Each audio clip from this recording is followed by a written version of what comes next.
जो राम्रै छ बजार दुईटा बोका बेच्यो कि 30,000 चिन्ता छैन केही मलाई कोरिया नि मलाई हङकङ पनि मलाई अस्ट्रेलिया कोदो पिस्न जान्छु ड्याम्मै ढिँडो खान्छु मलाई मोमो पनि मलाई पिज्जा पनि मलाई मिठो पनि राम्रै छ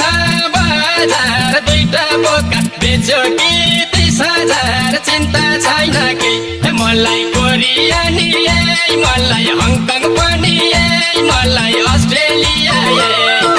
कोदो पिस्न जान्छु ड्याम्मै ढिँडो खान्छु मलाई मोमो पनि मलाई पिज्जा पनि मलाई मिठो पनि मलाई मिठो पनि